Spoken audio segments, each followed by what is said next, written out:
Muy bien. Bueno, arranquemos nomás, si les Y parece. estamos ya con tiempo para arrancar, así que Avanti, vamos a Gaby. arrancar con la presentación. Me dicen cuando la están viendo, ¿sí? Ahora sí, Muy bien. Sí, la pongo en modo presentación. Bueno, la dale. idea era hacer un repaso de deporte e hipertensión arterial y voy a arrancar con un paciente clásico que uno ve en consultorio de cardiología. Entonces, los pacientes muchas veces llegan con la indicación de que le prohibieron el deporte porque tiene hipertensión arterial. Otro dice, pero a mí me dijeron que tengo que hacer deporte. ¿Qué tengo que hacer ahora que soy hipertenso? ¿O soy hipertenso? ¿Hago deporte? ¿No hago deporte? Bueno, esa es una pregunta que se genera frecuentemente. Les diría que casi tengo 1 o 2 pacientes de estos por día. Así que les presento un paciente clásico que vi hace un par de semanas, un señor de 49 años, muy joven, que habitualmente corre 5 kilómetros 3 veces por semana, es de estos que están en la onda Yo Soy Runner, y los fines de semana juega al fútbol con los amigos en el country. Consulta por registros de hipertensión arterial en controles casuales, o sea, sí porque sí, en un contexto de nada se hizo control de la presión y dice que tenía valores de 150-90 aproximadamente. Él no tiene antecedentes ni familiares ni personales de hipertensión arterial en controles anuales previos que hace periódicamente. Se hace los controles, los actos físicos, y jamás se le había encontrado un registro elevado de presión arterial. El tema es que el médico que lo vio y que ya arrancó con algún valor, un registro de presión elevada, le dijo, no hagas deporte hasta que te vean, y lo mandó a estudiar con nosotros. Ella llegó con un electrocardiograma que era absolutamente normal, no tenía signos de hipertrofia, un ecocardiograma que era absolutamente normal, con un septum y una pared posterior que eran bien sin hipertrofia. Bueno, lo derivaron para que yo lo viera, yo lo vi, tenía un examen físico 60 por minuto de frecuencia cardíaca, bien de deportista, inclusive algo menos, y cuando le tomo la presión, tenía en miembros superiores 141,90, 139,87. Por la prepaga que tiene, el señor no le podía hacer estudios de cardiografía, velocidad de pulso, le podía hacer un mapa, así que se lo pedí y vino este informe que ustedes están viendo acá, ¿sí? Era un estudio suficiente, pero pegando en el límite, pero con valores bien claros. Él tenía un promedio de presión de 24 horas de 140-82, promedio diurno 149-88 y un promedio nocturno con 22 registros nocturnos de 129-75. El señor es claramente hipertenso. Entonces ahí viene un poco el tema de, bueno, acabamos de confirmar que el señor es hipertenso, sabemos que el tratamiento de la hipertensión tiene la pata higiénico-dietética, que tiene que ver con no fumar. Este no es el caso de él, que no era tabaquista, no exceso de alcohol tampoco, era un señor que lleva una vida bastante sana. Deporte hace 4 veces por semana, 3 veces corre, 1 vez juega la pelota. El tema de la alimentación, sí, dieta hiposódica y aumentar sobre todo la ingesta de potasio, no es solo el tema de dieta hiposódica, pero el señor está para hacer tratamiento con medicamentos. Así que quise, cuando Gabriel Guayman me dijo, Gabriel, ¿qué te parece hacer el Ateneo? Dije, bueno, vamos a tocar este tema, así me obligo a leer un poquitito más a fondo, hice una búsqueda bibliográfica, y un poco todos los estudios que están dando vuelta en los últimos años están resumidos en este artículo de atletas e hipertensión arterial, el Current Cardiology Reports, donde arranca hablando de que, bueno, aproximadamente el 25% del mundo, cuando uno no hace distinción por edad, es hipertenso. Hay una relación inversa entre la actividad física y la presión arterial. Sabemos que a más deporte, menos presión arterial. Todas las sociedades de cardiología o de salud de las que se les ocurra, no voy a empezar a hacer lista, recomiendan el ejercicio para prevención y también para el tratamiento de hipertensión arterial. Por la alta prevalencia que tiene la hipertensión arterial y la cantidad de deportistas que hay en el mundo, sabemos que hay deportistas que son hipertensos y hay deportistas de ciertos deportes, vamos a ver un poco más adelante, que se los puede considerar con alguna exclusión para competición, ¿sí?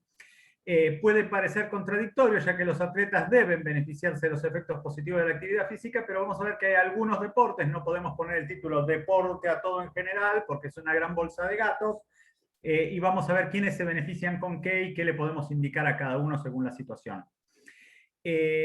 Sabemos que el ejercicio competitivo de alta intensidad en personas con enfermedad cardiovascular se relaciona con más eventos agudos y con más incidencia de muerte súbita, de ahí a la necesidad de evaluar adecuadamente a los deportistas, y esto es algo importante que tenemos que hacer y que a veces se pone en discusión sin pensar en las consecuencias cuando las cosas van mal. La hipertensión causa hipertrofia ventricular izquierda, ya lo sabemos a largo plazo, y eso es un factor de riesgo para más eventos cardiovasculares.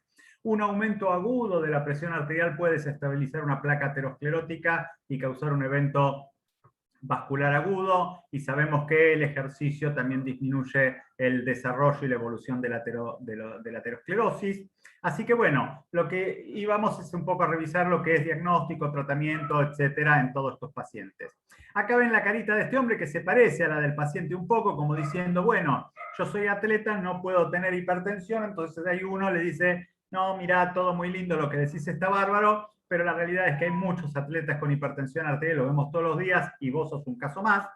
Uno de los más grandes estudios realizados recientemente en Europa por un grupo italiano, Caselli, en deportistas, vieron que en deportistas exclusivamente era la prevalencia de hipertensión de alrededor del 3%. Deportistas, estamos hablando de gente relativamente joven, obviamente excluía los extremos de la vida, sobre todo el extremo mayor, que es donde aumenta significativamente la prevalencia de hipertensión.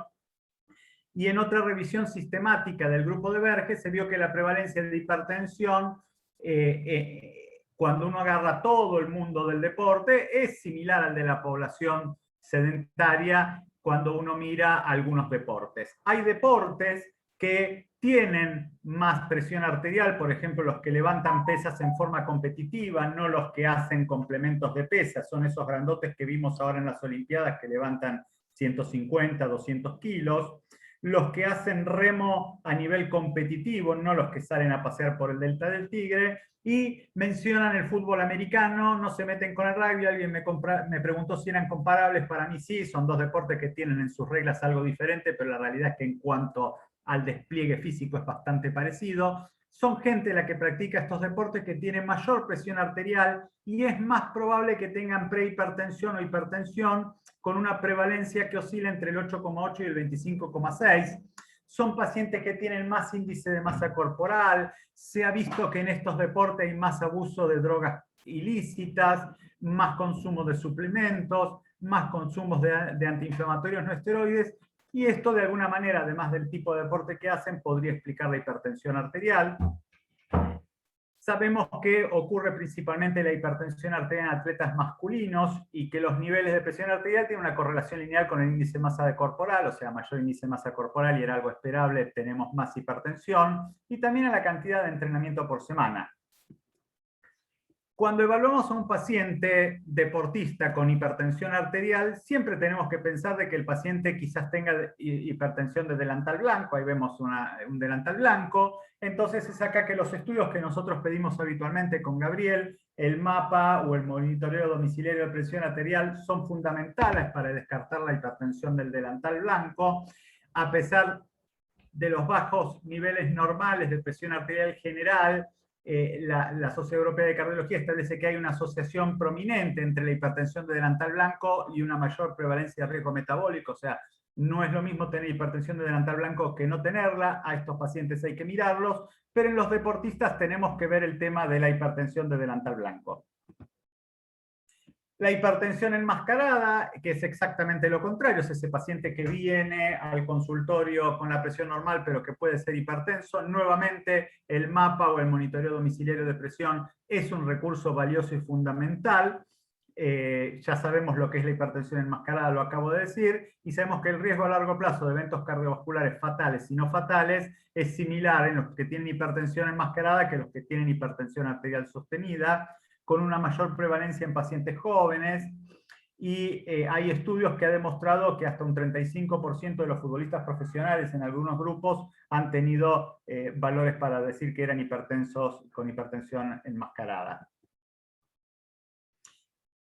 Definir la respuesta hipertensiva al ejercicio. Hoy estamos viendo, en verdad estamos haciendo algo que no habíamos hecho nunca, porque estamos viviendo el COVID, que son las ergometrías con barbijos y con máscaras. Jamás antes en la historia se había hecho una ergometría, una prueba de esfuerzo así, y vemos que hoy nos vienen pacientes de todas las edades con respuesta hipertensiva al ejercicio. Pero es importante definir qué es la respuesta hipertensiva al ejercicio, es la diferencia entre la presión arterial sistólica pico y la basal de al menos 60 milímetros de mercurio en hombres y al menos 50 en las mujeres durante la prueba de esfuerzo, o una sistólica de mayor a 210 en los hombres y mayor a 190 en mujeres. Con el tema del barbijo y la máscara lo estamos viendo muy frecuentemente, pero tenemos que entender que hemos alterado la forma en que se hace. Por eso siempre digo de estos resultados de hipertensión en el ejercicio que estamos viendo en el contexto COVID, ponerlos entre paréntesis, estudiar a los pacientes, pero desdramatizar porque es probable que no encontremos nada.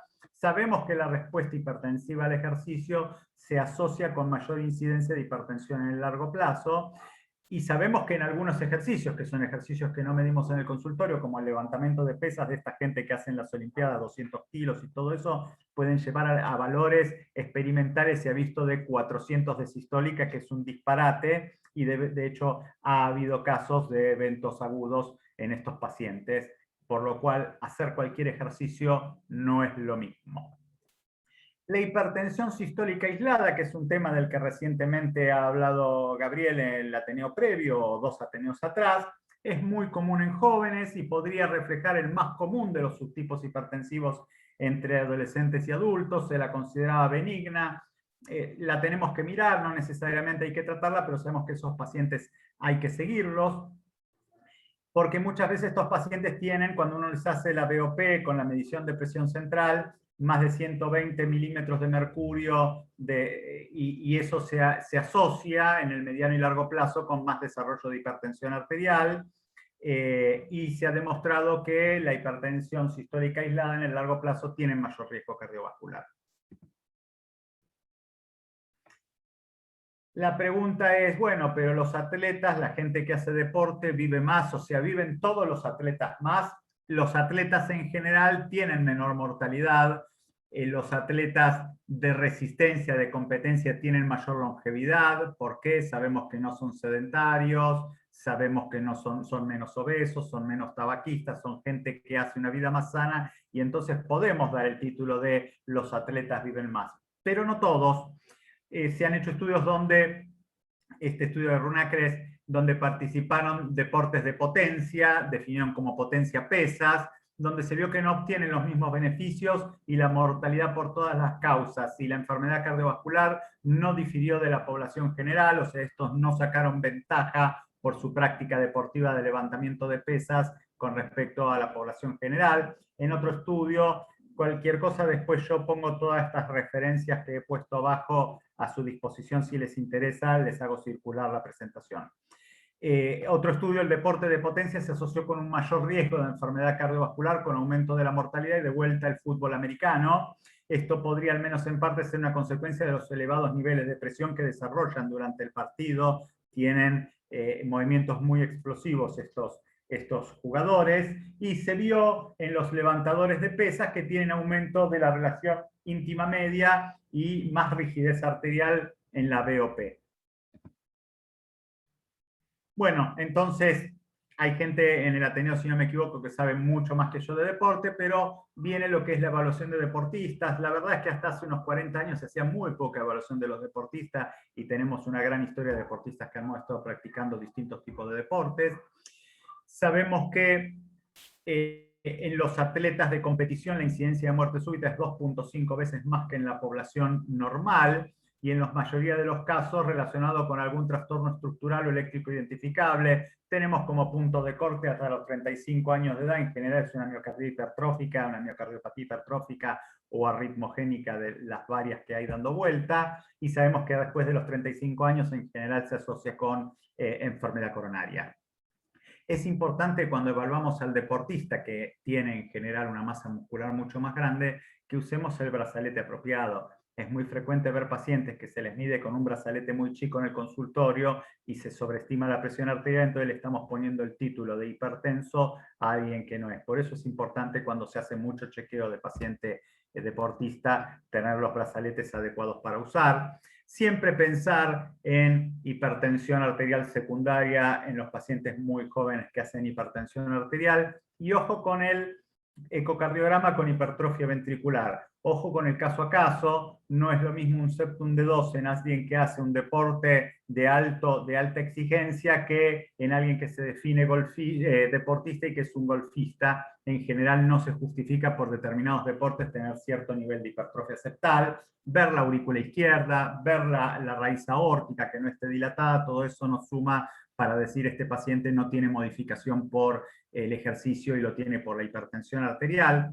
La ergometría es un recurso muy valioso, primero para buscar isquemia en todos los atletas, sobre todo en los mayores de 35 años, pero también para ver que no haya aparición de ninguna arritmia ventricular o arritmia compleja inducida por el ejercicio. Y como dije, en los mayores de 35 años y con alto perfil de riesgo, la ergometría y eventualmente cuando van sumando más riesgo, evaluar la angio-TC para buscar calcificación o estenosis coronaria. Es algo que obviamente no hacemos de rutina, pero tenemos que tener en la cabeza. Las evaluaciones anuales deben incluir siempre un electrobasal, la toma de presión, obviamente, historia clínica, ver al paciente, la ergometría, el ecocardiograma y ver eventualmente una función renal que no esté alterada. En este estudio hacen el algoritmo diagnóstico de hipertensión en atletas y rápidamente cuando el paciente, después de hacer lo basal que acabo de mencionar, muestra registros de hipertensión más o igual a 140 y o 90, inmediatamente va al mapa y ahí definir si el paciente tiene hipertensión de guardapolvo blanco, lo vemos periódicamente, lo podemos ver en forma anual, con indicación higiénico-dietética y sin ninguna limitación del deporte. Y si el mapa le da normal, ver si lo vamos a controlar con higiénico dietético o si corresponde tratarlo, y ahí lo vamos viendo y buscamos daño de órgano blanco. Entonces, lo habías mencionado vos, Eduardo y Gabriel antes también, elección del deporte en los deportistas con hipertensión arterial. La realidad es que la gente practica deporte por cómo le gusta, todos entramos al deporte por lo recreativo, pero a veces quizás tenemos que orientarnos, al gustarnos varias cosas, sobre qué nos conviene o qué no nos conviene, acorde un poco a cuál es nuestra situación. En general, la regla es que los beneficios del deporte superan con creces los riesgos del ejercicio, así que la Organización Mundial de la Salud incrementó sus recomendaciones de actividad física deportiva a 150 a 300 minutos semanales de actividad física aeróbica de intensidad moderada y entrenamiento adicional de musculación en 2 o más días por semana. Si el paciente tiene más de 139/89, o sea, es hipertenso, hay que hacer cambio en el estilo de vida y eventual ajuste de medicación si era hipertenso o ver si corresponde medicarlo si no estaba tratado. Si hay daño de órgano blanco, los atletas pueden competir en todos los deportes en la medida en que tengan la presión controlada, y esto lo vuelvo a repetir, o sea, con daño de órgano blanco, hipertrofia, cualquiera de los sitios de los órganos blancos que impacte la presión, si el paciente tiene la presión adecuadamente controlada, y eso lo vamos a saber por mapa, por monitoreo domiciliario de presión arterial, el paciente puede practicar deporte. Ahora, si hay hipertensión con daño de órgano blanco, aún con la presión controlada en determinados deportes como el wrestling, ahí la lucha o arte marcial libre, o la lucha grecorromana, o cuando ponen jumping son los que saltan con la garrocha o hacen salto en alto, los que hacen pique corto, lanzamiento de bala o de jabalina, canotaje de alta velocidad, son pacientes que uno no debería recomendar que hagan ese deporte y tratar de reorientarlo hacia deportes donde no tengan fuerza tan explosiva. El mapa es fundamental para todos los atletas para ver si están realmente adecuadamente controlados, y la idea es que tienen que tener un mapa todos los años estos pacientes. Y los pacientes que padecen hipertensión en estadio 2 no deben practicar deportes de alta estática como de vuelta levantamiento de pesas, pone el boxeo competitivo, no el entrenamiento de boxeo que tiene mucho aeróbico, o la lucha libre hasta que se controle la presión. Groseramente, el paciente tiene que tener la presión controlada, y los que tienen daño de órgano blanco, aún con la presión controlada, esos deportes que yo mencioné antes, habría que tratar de evitarlos. Vamos al tratamiento de la hipertensión en atletas, y acá en atletas tenemos que separar dos cosas por una diapositiva que va a venir después. Son el que hace deporte, como este muchacho que vi yo, que hacía running y punto, de los que participan en competencias y están expuestos al tema del control antidoping, ¿sí? Entonces acá en el diagnóstico de hipertensión pone en la línea de la izquierda, mujer sin cuidado con anticonceptivos, o sea que puede embarazarse. Cuando decimos una droga, si tenemos la disponibilidad de hacer una nifedipina de larga duración, hoy tenemos la de ELEA disponible en Argentina, si no me equivoco, Gabriel, corregime. La primera droga claramente es la nifedipina. Habla de que si el paciente a las 4... es la única. Es la única, es la única que hay, sí. Sí, porque la DALAT ya desapareció. Si sigue hipertensa a las 4 o 6 semanas, esta mujer que puede embarazarse y no tiene un método anticonceptivo eficaz y confiable, se puede incrementar la dosis o pensar en cambiarla. Fíjate que acá no habla de ir sumando drogas como habitualmente hacemos. Y la segunda droga que sugieren es la metildopa, y si sigue hipertensa ya pone como tercera droga el labetalol. Después, si el paciente hipertenso tiene más de 180 de sistólica, dice descartar hipertensión secundaria y obviamente empezar el tratamiento como a cualquier hipertenso que nosotros tratamos, que empezaríamos con una combinación fija porque está más de 20 milímetros de sistólica por encima de su límite. Con ese paciente vamos a empezar con una combinación fija, idealmente un IECA ARA2 más un bloqueante cálcico, no figura así, pero así se los tratamos. Obviamente con modificación de estilo de vida, y después va dando la secuencia de las drogas, como les dije. Se puede empezar con un IECA, un ARA2 o un bloqueante cálcico. Después vamos a ver algunas consideraciones del deporte y determinadas drogas. Y después ir subiendo las drogas, las dosis, y cambiarlas e ir sumando segunda, tercera droga en la medida en que no los podemos controlar. Si tienen hipertensión de delantal blanco, modificación del estilo de vida corresponde de todos modos, y evaluar al paciente también si tiene hipertensión enmascarada, el tema del manejo con drogas como habitualmente.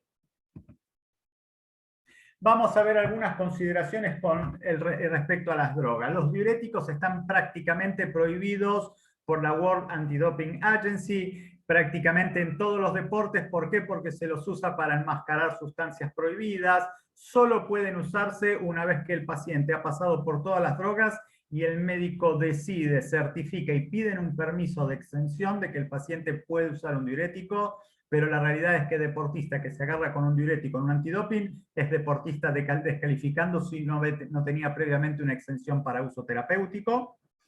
Los IECA son primera línea. Si no tolera el IECA porque le molesta que le da tos, le podemos dar un ARA2.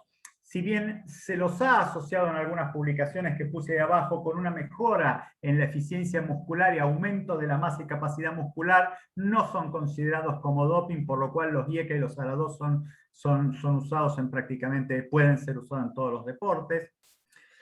Los bloqueantes cálcicos, bueno, tenemos como el diltiazem y el verapamilo, que pueden bajar la frecuencia cardíaca y pueden alterar el rendimiento deportivo al no permitir un incremento adecuado de la frecuencia cardíaca. Y después tenemos las dihidropiridinas, que al vasodilatar bajan las resistencias y pueden ser utilizados, que en general son esos los que usamos en hipertensión arterial.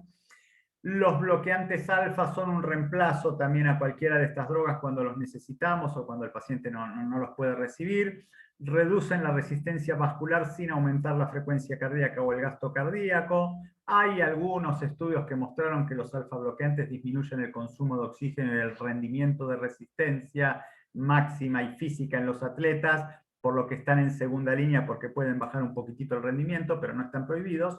Y en algunos deportes, como les estoy mostrando ahí, el tiro con arco, los tiros de los deportes de precisión, competencias de tiro, de arquería, el beta bloqueante está absolutamente prohibido, porque saben que si bien usamos el propanolol para tratar el temblor, se considera que toda la familia beta bloqueantes mejora el rendimiento, y les digo que lo probé y realmente funciona en el tiro con arco y en el tiro. Tomar beta bloqueante les cambia la puntuación inmediatamente, ¿sí? Así que estos son un poco algunas consideraciones que quería hacer respecto de las drogas. nos encontramos muchas veces con todos estos pacientes que aman la naturaleza y el deporte, pero piden suplementos. Dicen, bueno, ¿y yo qué puedo tomar para mejorar eritropoyetina, esto, lo otro? Bueno, sabemos que los antiinflamatorios no esteroides que están frecuentemente presentes por el tema de las lesiones y los dolores, excepto el paracetamol, que no es un antiinflamatorio, suben la presión arterial dependiendo de la droga de 1.4 hasta 14 milímetros de mercurio. Sabemos que los esteroides anabólicos aumentan la presión arterial hasta 8 milímetros de mercurio y aumentan por 3 la prevalencia de hipertensión arterial. La eritropoyetina aumenta significativamente la presión arterial en reposo. La hormona de crecimiento, que es comúnmente utilizada por los fisicoculturistas, disminuye la presión arterial. La creatina, que están usando cada vez más y que se vende libremente por Mercado Libre y por todos lados, no tiene tan demostrada el aumento de la prevalencia de hipertensión arterial y aumenta la masa muscular. Y el metilfenidato tiene el potencial de aumentar la presión arterial hasta 5 milímetros de mercurio. Estas son algunas consideraciones respecto de drogas, medicamentos que los pacientes a veces usan y que lo vemos en Lesica 2x3 nos hacen las preguntas. Así que cerrando, les dije que iba a ser conciso y que iba a tratar de terminar 21:05, pero obviamente que estoy abierto para estirarla si les interesa. Los deportistas no están exentos de tener hipertensión arterial. La prevalencia de hipertensión arterial varía según el deporte y además parece ser incluso más alto en los atletas que compiten en ciertas disciplinas como el fútbol americano, el levantamiento de pesas, el canotaje de competición, lanzamiento de bala, jabalina, etc. Importante identificar a las personas en riesgo de padecer eventos cardiovasculares para abordar el tratamiento óptimo, también como recomendaciones deportivas, orientar hacia un deporte que no les jorobe tanto. La estrategia de primera línea en los deportistas suele consistir en tratamientos no farmacológicos, pero hay que preguntarse, ¿cuánto más le puedo mejorar yo la calidad de vida a este deportista cuando ya viene y el tipo de deporte ya practica? Más deporte no le podemos indicar, la gente practica lo que le gusta, tampoco va a ser tan fácil que cambie. Mejorar la dieta, ver cuánto se puede mejorar la dieta, siempre hay un espacio para la mejora de la dieta, para disminuir el sodio, para aumentar el potasio, los vegetales, pero que eso no nos haga perder el tiempo y no perdamos la opción terapéutica farmacológica. No hay que tenerle miedo, elegir el fármaco que afecte lo menos posible al deportista y no perder el tiempo con eso. Así que bueno, un poquitito es esto lo que preparé para repasar el tema, que es algo que no tiene gran complejidad en general, pero que nos pasa seguido de ver en el consultorio, porque gran parte de lo que hacemos es evaluación de pacientes deportistas y encontramos hipertensos todos los días. Así que bueno, cualquier comentario que quieran hacer, estoy totalmente abierto. Está Gabriel.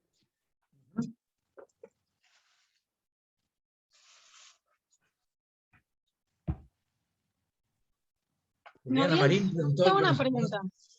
Sí. Sí.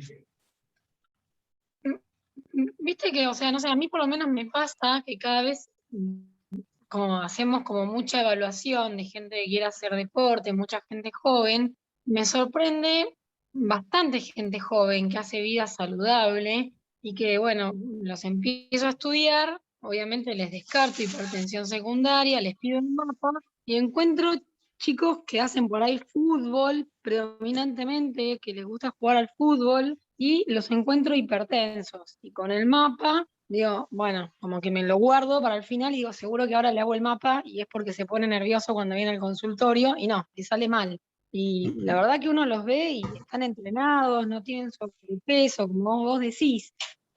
Una vez que le descartaste todo, o sea, obviamente que lo vas a medicar, pero porque lo primero que te pregunta el chico joven es, soy hipertenso, entonces como mi mamá y mi papá, porque ellos también son hipertensos. O sea, le decís, sí, mira, te pasó porque te tocó, porque no le encontrás otra causa. Y la típica pregunta es, ¿tengo hipertensión por culpa de mi mamá y mi papá? O sea, ¿cómo hacemos con esos pacientes? Pues yo le digo, bueno, mirá, tenés carga genética, pero realmente algunos son chicos que entrenan incluso para equipos, ¿no? De primera división, pero por ahí ligas menores, y realmente les busco de todo, adrenales, todo, y no encuentro nada. Pero vienen las presurometrías a veces con 15-10. Bueno, ahí dijiste 15-10, o sea, no estamos hablando de hipertensión sistólica aislada, que era lo que esperaba que nos encontráramos y que es lo más frecuente, ¿sí? El paciente tiene una presurometría con 15-10 y es tan hipertenso como el padre y la madre, ¿sí? Solo que más joven. Y es probable que la carga genética haya influenciado con eso. Y sí es hipertenso con 15-10 el paciente, ¿sí? 15-10 son valores muy altos. La verdad es que yo tan jóvenes con esos valores me ha tocado alguno, pero no es algo frecuente, ¿sí? Y claramente si tenemos que evaluar y podemos medicar pacientes así de jóvenes. Lo que sí es lindo es conocer con la cardiografía de impedancia la fisiología de esa presión para ver qué le damos. Ahí ese algoritmo que yo mostré de tratamiento farmacológico quizás no lo respetemos y tratemos de hacerle un traje a medida a ese chico. Gabriel. Sí, no, lo que vos estudiaste, Juli, está perfecto porque si bien uno dice la prevalencia de hipertensión arterial sigue siendo mayor que la hipertensión secundaria a cualquier edad, inclusive en los chicos chiquitos, donde el 60% siguen siendo esenciales. En un adolescente o en un chico joven como los que vemos, y aproximadamente el 90-92% son hipertensos esenciales. Lamentablemente no hay una causa demostrada de hipertensión, salvo algunos raros pacientes que tienen alteraciones a nivel suprarrenal de algunas enzimas en forma homocigota, pero son muy, muy poco frecuentes. Está muy bien el algoritmo que empleás descartando apnea del sueño en los pacientes que son más obesos, no es el caso de los deportistas, siempre un ecodoppler de arterias renales para descartar que no tenga una renovascular, y un mínimo estudio que implica una actividad de renina plasmática y una aldosterona. Con eso alcanza, más un sodio en la orina, ya descartar las grandes causas de hipertensión arterial, porque un feocromocitoma es fácil de descartarlo por la clínica y se ve en una ecografía común. En la glándula suprarrenal aumentada. Entonces, ese algoritmo de hipertensión secundaria, en general en la gente joven uno lo usa más frecuentemente porque uno tiene el sesgo que decir, no puede ser que sea hipertenso a los 20 años, pero bueno, la hipertensión comienza en la adolescencia y muchas veces en la niñez. Entonces, si el mapa te da positivo, y sobre todo algo que uno tiene que tener en cuenta en el ejercicio físico claramente incrementa la sistólica, pero no tiene que incrementar la diastólica. La diastólica la tiene que mantener igual o disminuirla, que es la forma de aumentar la presión de pulso para mejorar justamente la performance de la circulación. Entonces, como decía bien Gaby, la cardiografía en eso te ayuda mucho, porque puede mostrar claramente que el paciente que vos tenés delante es un chico con aumento del gasto cardíaco, con hipertono simpático, pero ahí diferenciás quien tiene aumento de la resistencia periférica de quien no la tiene. Y si tiene una resistencia periférica baja, como hemos visto algún paciente ahora con Agustín haciendo cardiografía de impedancia, ese es un paciente que tiene una fisiopatología totalmente distinta que el adrenérgico puro, en general noradrenérgico, que tiene aumento del gasto cardíaco, pero también tiene aumento de la resistencia periférica. Y muchos de esos chicos, de esos pacientes jóvenes, son cistodiastólicos, no son solo sistólicos. Yo tengo una pregunta simple, no simple, sí. Para los que hacemos imágenes de Misica, el típico paciente que está en buen estado físico, regular estado físico, viene a hacerse el apto físico mayor de 40 años, que es el ecoestrés, digamos, y la evaluación cardiológica. En el ecoestrés no tiene hipertrofia y hace 750, 900 kilogramos con hipertensión sistólica tipo 250, 240/90. Como digo, sin hipertrofia, sin que sepa que es hipertenso, ni nada, que viene una vez al año o a veces es la primera vez que viene a la ESICA. Ecoestrés sin isquemia, electronormal, ¿le da el apto físico o no? A ver, primero, el diagnóstico de hipertensión no se hace con la ergometría, al margen de que tuvo una respuesta hipertensiva al ejercicio y por los valores que decís claramente la tuvo, ¿sí? El paciente no tiene isquemia, tiene un ecocardiograma basal sin nada especial por lo que estás mencionando, yo le doy el apto físico, sí lo pongo en contacto con alguien que lo estudie para ver si es hipertenso o no. Sí, por supuesto. Pero para mí no se le prohíbe el ejercicio. Okay, A menos que el tipo venga con una basal de 200, que no le vas a hacer la ergometría, o con 180, ¿sí? Surge bastante las disquisiciones a veces, porque justamente viene el paciente que tiene la respuesta hipertensiva bastante hipertenso sistólico. Sabemos que el ejercicio en bicicleta eleva más la presión que el ejercicio en cinta o en la vida diaria, digamos, pero bueno, la pregunta siempre surge, ¿le doy o no le doy? Él no sabe que es hipertenso, nunca tuvo presión, pero levantó 250 de sistólica. Ese paciente tiene indicación de mapa, claramente. Tiene indicación de mapa, pero para mí puede hacer deporte y con la indicación de que vaya a ver a Gabriel, a mí o a cualquiera, a su médico, para que lo estudie si es hipertenso, y el estudio si es hipertenso se llama mapa. Perfecto. Sí. Pero fíjate que es el caso que yo propuse, ¿sí? Es un Claro. paciente que no se conocía hipertenso, que hizo algún control de hipertensión y que si vos le haces una ergometría se va a poner hipertenso. Bueno, finalmente el hipertenso tiene indicación de ejercicio tanto como de hacer dieta y de tomar una medicación. Pero el ejercicio hace parte del tratamiento, no es una contraindicación. La única contraindicación es hipertensión no controlada para la competencia. Sí, no, y sobre todo cuando la contraindicación en realidad es el ejercicio isométrico puro. O sea, el ejercicio anaeróbico puro, eso sí es una contraindicación para la hipertensión. El esquí eventualmente podemos evaluar. Gabriel, vos mencionaste la nifedipina, no sé si era un artículo que era más antiguo, mencionaste la nifedipina antes que la amlodipina. ¿Ahí me escuchás?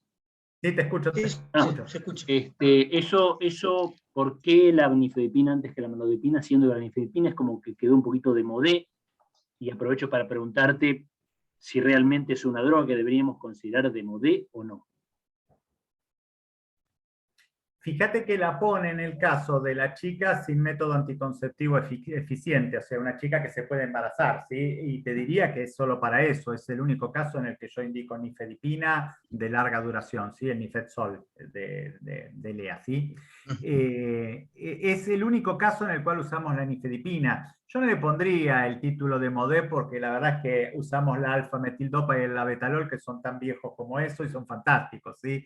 La nifedipina de larga duración queda para la chica o para la embarazada o la que se puede embarazar y es una excelente droga que baja la presión. Ahora, ¿podemos usar amlodipina? Y la realidad es que se la puede usar la amlodipina perfectamente, a pesar de que en el prospecto dice de que no hay que usar en embarazadas, y hay que decírselo a las mujeres cuando se lo damos, porque va a decir, yo estoy embarazada y me da la amlodipina, y dice que no.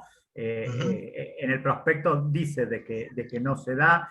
También el paracetamol dice que no se da en el embarazo y sin embargo lo damos tranquilos, ¿sí? Pero la nifedipina a larga duración es mi primera elección en la embarazada o en la chica que se puede embarazar, pero la amlodipina es una opción.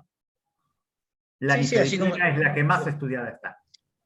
Exactamente, la nifedipina es la que más estudiada está en el embarazo, por eso es que se la sigue considerando, pero en realidad cualquier dihidropiridínico, sea felodipina, sea lercanidipina o la acidipina que no hay en Argentina, cualquiera de ellos o isradipina se podría llegar a utilizar. Con lo que, como dice Gaby, en el prospecto obviamente es off-label porque no está recomendado por la industria porque no hay ensayos clínicos hechos en embarazadas sobre esas drogas. Ahora, en pacientes deportistas que no van a embarazarse o en deportistas varones, uno puede usar cualquier dihidropiridina. Sí, de hecho uso claramente amlodipina como primer bloqueante cálcico. Sí, la indicación off-label en una droga crónica en gente sana, yo no la recomendaría nunca, porque puedes tener la desgracia de tener un problema. Exacto, y ahí tenés el juicio. Sí, vas a tener un juicio que lo vas a defender con los peritos y con la evidencia de distintas publicaciones, pero vas a pasar un mal rato. Sí. Bien. Así que me parece que cumplí con los tiempos.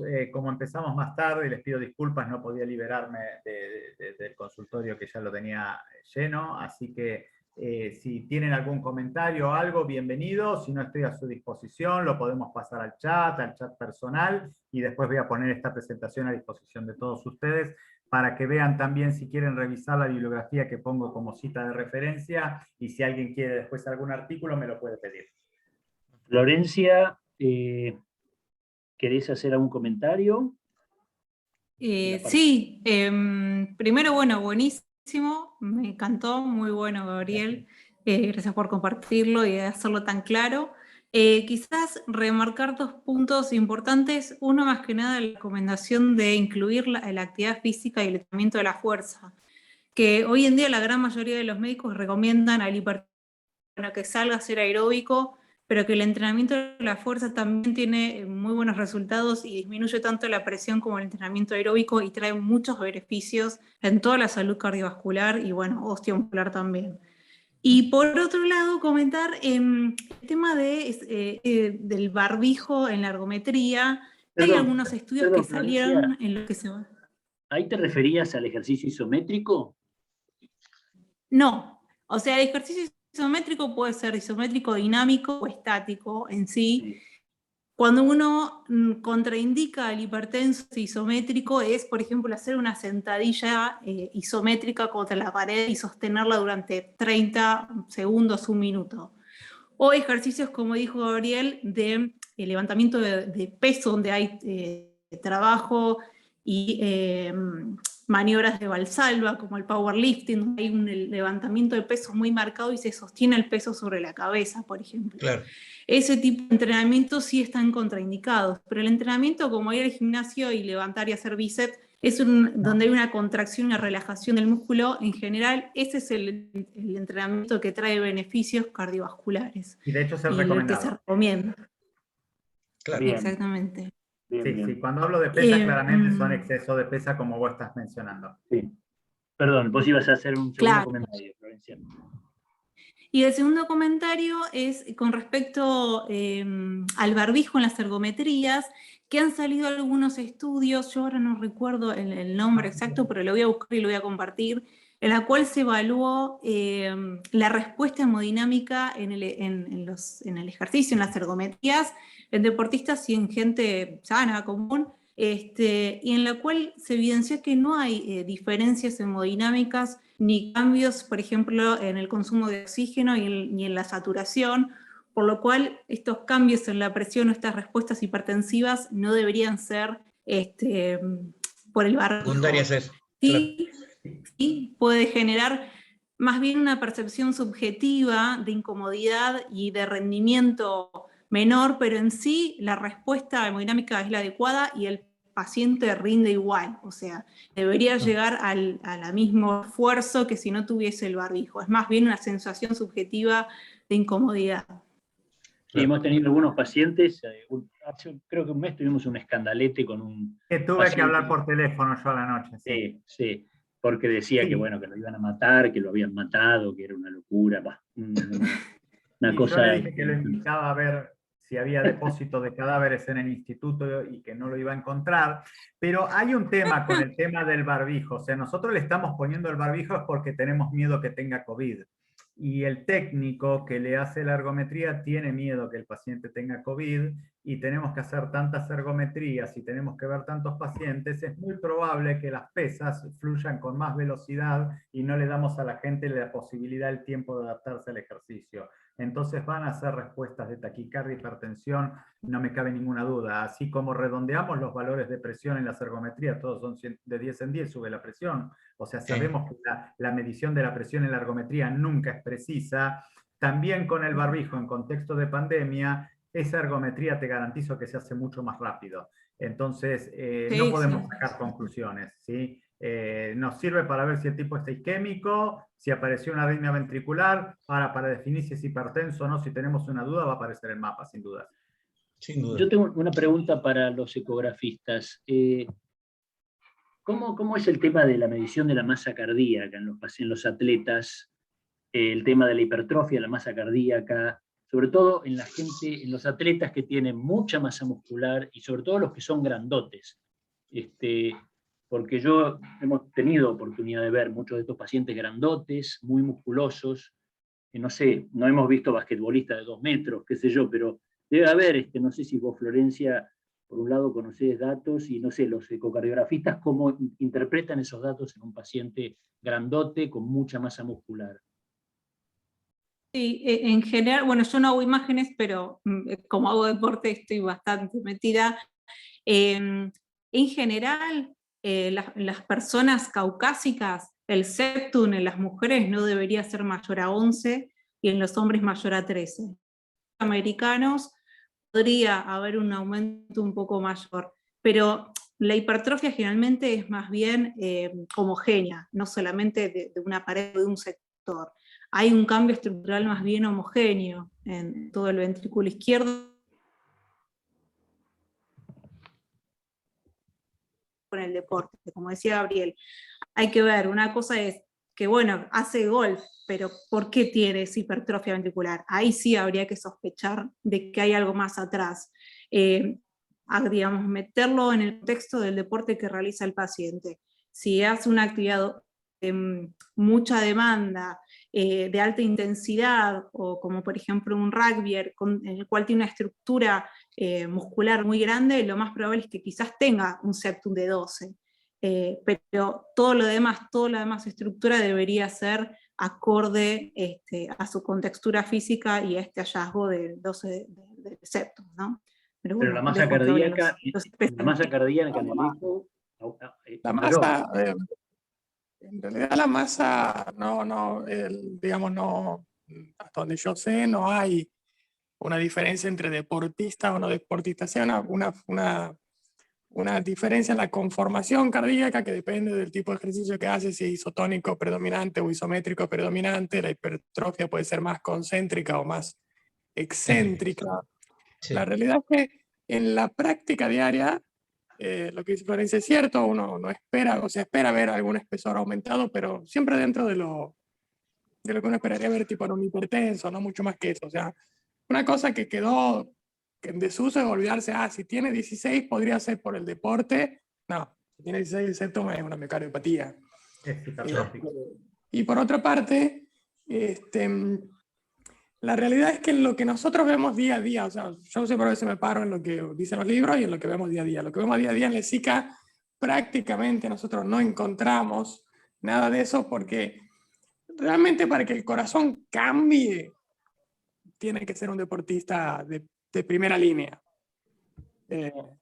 O sea, el que hace deporte recreativo, aunque sea 3 veces por semana, 4 veces por semana, pero no vive del deporte, no es un profesional, el corazón tiene que ser como el de cualquier otra persona. Realmente no influye mucho anatómicamente en el corazón el hacer actividad física. No va a ponerlo hipertrófico, excéntrico, porque el tipo, no sé, corre los 10 kilómetros una vez cada 2 meses y entrena para el running. Para nada. Bien.